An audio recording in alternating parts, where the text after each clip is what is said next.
नमस्कार भावा बहिणीनो, तर चला आज मस्त अशी चिकनची भजी करू. 2 चिमूटभर सोडा घेतलाय खायचा, पाव चमचा काळी मिरी पावडर आहे, पाव चमचा इथं धना पावडर घेतली, पाव चमचा थोडीशी जास्त हळद पावडर आहे, अर्धा चमचा मीठ असेल, 1 चमचा आहे इथं बघा लाल तिखट म्हणजे मिरची पावडर, 1 चमचा इथं धना घेतलं होतं आणि ह्याला असं भरडा करून घेतलाय. कुटून मी घातलं तरी चालतंय, एकदम मोठं मोठं जाडसर असं कुटायचं. आता बघा 3 हिरव्या मिरच्या घेतल्यात. इथं बघा एवढं आलं घेतलं, 1 इंच असेल.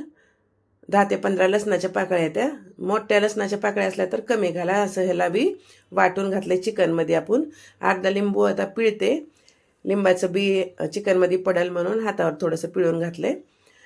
इथं 1 चमचा घेतलाय चिकन मसाला, 1 चमचा इथं धना पावडर घेतली. चिकन मसाला नसला तर गरम मसाला बी चालतोय. आता सगळं आपण हे लावून घेऊ. मीठ चवीपुरतं घाला, अर्धा चमचा थोडंसं जास्त मीठ घातलंय. आता सगळ्या चिकनला मस्त असं आपण हे चोळून लावून घेतलं बघा असं.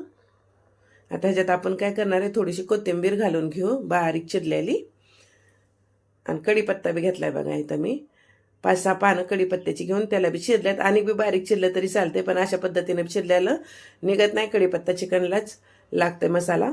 मस्त असं बघा ही आपण कढीपत्ता आणि कोथिंबीर बी घालून ह्याला चांगलं लावून घेतलंय.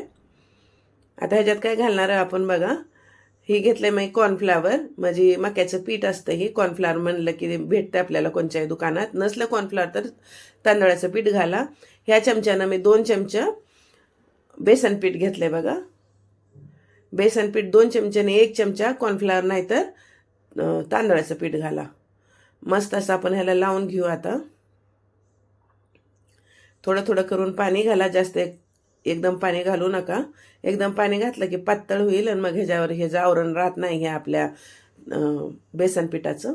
मस्त असं आपण ह्याला मिक्स करून घेतलंय. गरज असली तर थोडंसं अर्धा चमचा पाणी घाला पोहे खायच्या चमच्यानं, नसली गरज तर असंच राहू द्या. मग अशा पद्धतीने ह्याला लावून ठेवलं. 10 मिनटं ठेवलं होतं. तेल गरम करायला ठेवलं, तेल तापले बघा आपलं.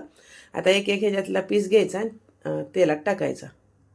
बघा असं मस्त असं तेल गरम झालंय. मध्यम आचेवर ह्याला तळून घ्या. चिकनला जास्त वेळ लागत नाही शिजायला. मध्यम आचेवर मस्त असं ह्याला खरपूस होईस्तोवर तळून घ्यायचं आपल्याला. लहान मोठा कसाही पीस चालतोय बरं का. मोठा असला तर थोडा टाईम लागतोय थोडा ह्याला तळण्यासाठी.